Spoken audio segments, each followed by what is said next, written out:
My name is Callista Callie Jackson Miller. I am 17 years old, and on the night of November 14th, 2022, I was murdered in the parking lot behind the movie theater where I worked. 1 minute, I was texting my mom to let her know I was on my way home.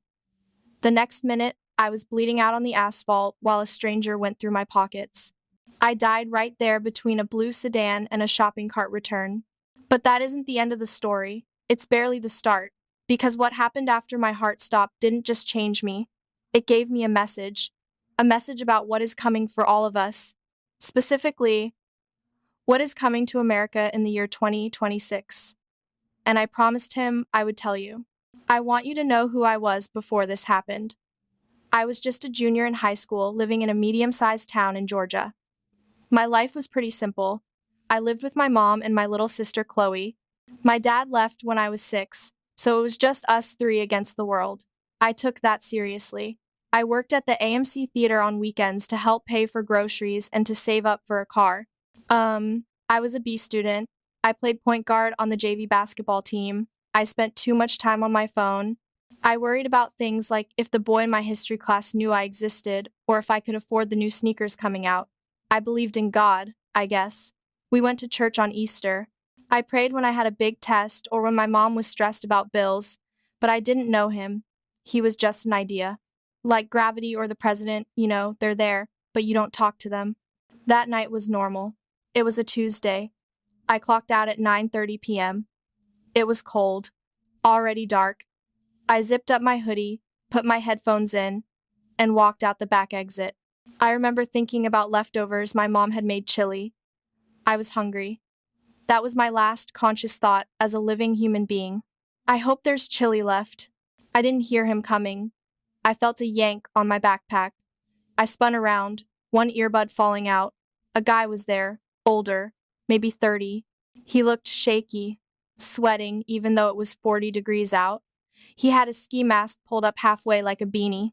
"Give it here," he said, his voice cracked. I froze. You always think you'll be a hero, right? You think you'll fight back. But I just froze.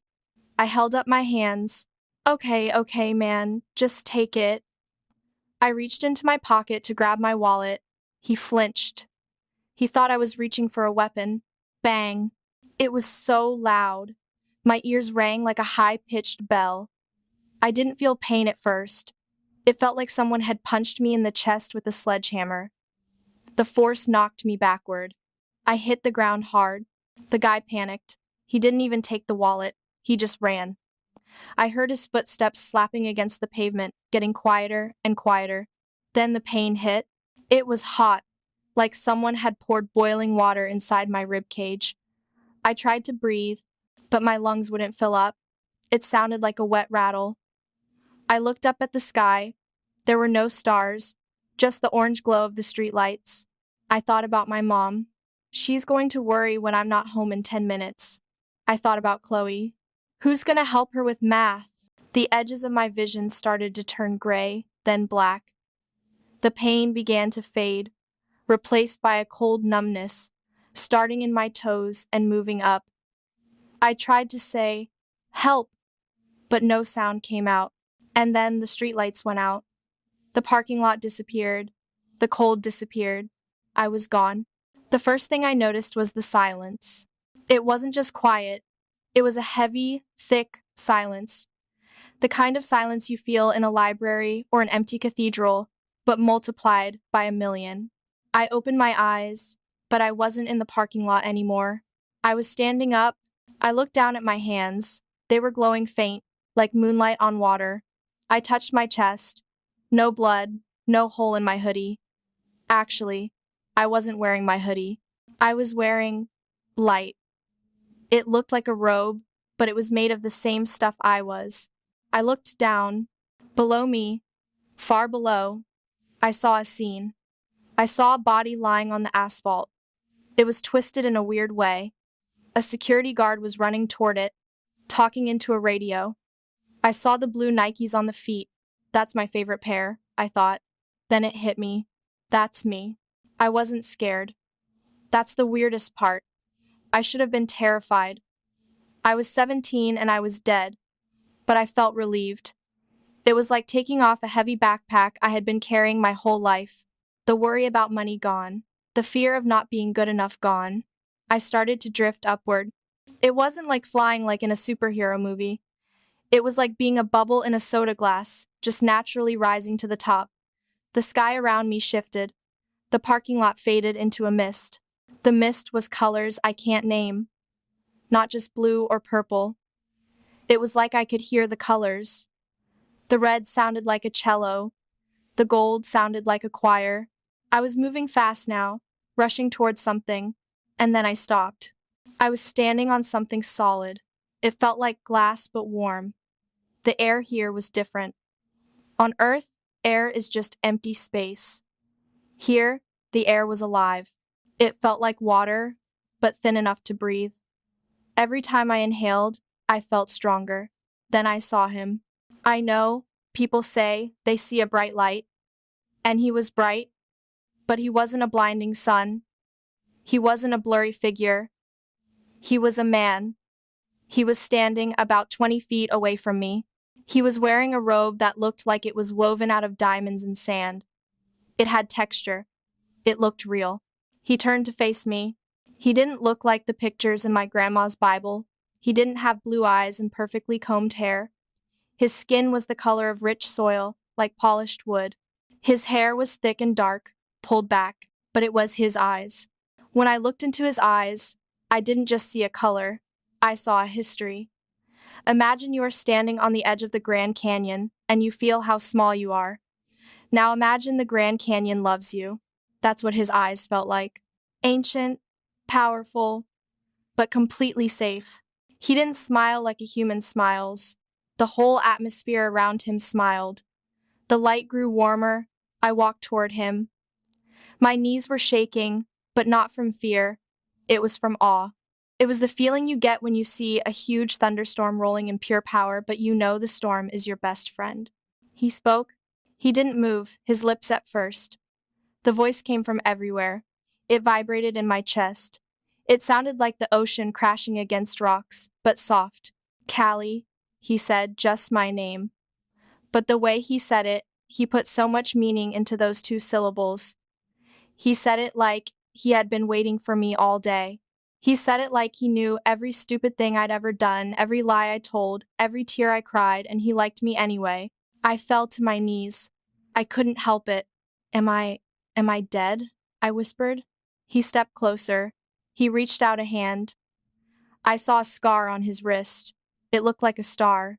You have crossed over, my daughter, but your time is not finished. I looked up. I don't want to go back. It hurts there. It's hard there. He knelt down. He was right in front of me now. I could smell him. He smelled like rain on hot pavement, like cedarwood and like fresh bread. I know, he said, and I could feel his sadness. He wasn't distant. He felt the pain of the world. I know it is hard. That is why you must go back. They need to know. Know what? I asked. He stood up and pointed behind me. Look. I turned around. The warm glass floor disappeared. Suddenly, I was looking at a giant screen. No, not a screen. It was like a window into the world. I saw a map of the United States, but it wasn't a normal map. It was alive with lights and shadows. Watch the year, Jesus said. I saw a calendar flipping rapidly. It stopped on 2026. The atmosphere of the vision changed. It got heavy. The year of the mirror, he called it. I saw 3 distinct things happen in America. He told me to remember them exactly. I saw American cities, New York, Atlanta, Los Angeles, but I didn't see fire or bombs. I saw people. Millions of people were walking around looking at their hands. They were holding devices, but the screens were gray. There was a sense of confusion. What is this? I asked. The distraction will break, Jesus said. For a season, the noise will stop. The systems you rely on, the money, the entertainment, the constant feed will flicker. It will not be the end of the world, Callie, but it will be a pause, a great interruption. I saw people in their houses. They were scared because their distractions were gone. They had to look at their families. They had to look at themselves. They are lonely, I said.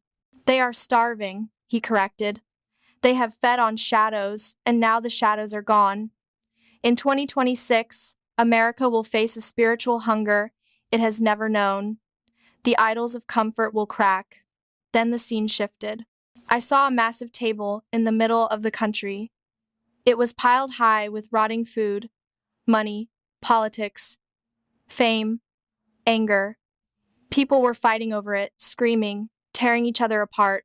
But then I saw something else. Small lights popping up everywhere. In living rooms, in basements, in coffee shops. I zoomed in. I saw groups of 10, 12, 20 people. They weren't fighting. They were sharing bread. They were praying. They weren't in big church buildings with fancy lights. They were just together. The church is leaving the stage and going back to the table, Jesus said. He showed me that in 2026, the big flashy versions of Christianity that are all about politics and power would start to crumble. They would look foolish to everyone. But the real faith, the quiet, humble faith of neighbors helping neighbors, would explode. I am shaking the foundation, he told me. Everything that can be shaken will be shaken, so that what cannot be shaken will remain. I saw people who used to hate each other sitting at these small tables. I saw a teenager helping an old man. I saw races mixing naturally, not because of a law, but because they needed each other. Tell them, Jesus said, his voice stern but loving. Tell them to build their community now. Do not wait for the screens to go dark. Know your neighbor. Open your home. 2026 is the year where the only safety will be in unity. The final thing I saw was the strangest. I saw a thick fog covering Washington, D.C. and the financial centers. Then a wind blew, a violent, sudden wind. The fog vanished, and underneath I saw ugliness. I saw corruption that had been hidden for decades, suddenly revealed. It was like turning over a rock and seeing all the bugs scatter. It was shocking. I saw people on the news with their mouths open, leaders, celebrities, trusted figures, exposed. I felt scared for my country. It looks like chaos, I said. Jesus placed his hand on my shoulder. His touch calmed me instantly. It is not chaos, Callie. It is cleaning. A wound must be cleaned before it can heal. America will look like it is breaking, but it is being lanced. Do not fear the headlines. Do not fear the exposure. The truth must come out. He looked me in the eyes. 2026 is the turning point. It is the year of choice. People will either choose the anger of the rotting table or the peace of the small table. Tell them to choose now. The vision faded. We were back on the glass floor. The beautiful living light surrounded us. I looked at him. I can't go back there, I said. Tears filled my eyes. It's too messy. It's too loud. I want to stay here with you. I feel clean here. Jesus smiled. It was the most beautiful thing I've ever seen. It was the smile of a proud father. You are clean, Callie, because I made you clean, and you carry that clean heart back with you. He stepped closer and placed his hand over my chest, right where the bullet had hit. Your mother is praying, he said softly. She is begging me not to take you. I am answering her prayer, and I am answering the prayers of those who need to hear your story. Will it hurt? I asked. I was terrified of the pain returning. Yes, he said honestly. Life hurts. But you will never be alone again. I will be in the pain with you. He leaned in and whispered one last thing in my ear, a secret just for me, to keep me going when days got dark. Then he pushed me gently but firmly. I fell backward. The light rushed away. The singing colors faded. I fell down, down, down. My eyes flew open. The pain was instantaneous. It felt like a car was parked on my chest. I was being bounced around. There were sirens wailing, loud, annoying, screaming sirens. She's back, we got a pulse, we got a pulse. A bright light shone in my eyes. Not the warm, living light of heaven, the harsh, stinging light of a flashlight. Stay with us, kid. Stay with us. I tried to talk, but there was a tube in my throat. I panicked. I thrashed. Hold her down. I saw the blurry face of a paramedic. He looked terrified. I realized I must have been dead for a while. Later, the doctors told me I had been clinically dead for 18 minutes. They said my heart had completely stopped. They had shocked me 4 times with the paddles and were about to call time of death when my heart just started on its own. I spent 2 weeks in the ICU. I had surgery to repair my lung and my rib, but the physical recovery wasn't the hard part. The hard part was remembering the peace of heaven and then looking at the news on the hospital TV. I watched the anger. I watched the division. I saw the very things Jesus had showed me starting to bubble up, but I wasn't afraid anymore. I'm still recovering. I still limp a little when it rains, but I'm not the same girl who walked out of that movie theater. I know what's coming. 2026 isn't the end of the world, but it is a test. Jesus showed me that our comforts are going to be shaken. The things we use to distract ourselves, the phones, the entertainment, the politics, are going to fail us. If you are watching this, you have a head start. Jesus wants you to prepare, not by buying canned food or building a bunker. He wants you to build a small table. Look at your life. Who are your neighbors? Who is your family? If the internet went dark tomorrow, who would you pray with? Who would you share a meal with? Find those people. Forgive the ones you're holding grudges against. Because when the shaking starts, love is the only currency that will matter. He told me everything that can be shaken will be shaken, so that what cannot be shaken will remain. Make sure your faith is the thing that remains. My name is Callie. I died, and I came back to tell you this. He is real. He is coming closer, and he loves you more than you can possibly imagine. Don't be afraid of 2026. Just be ready.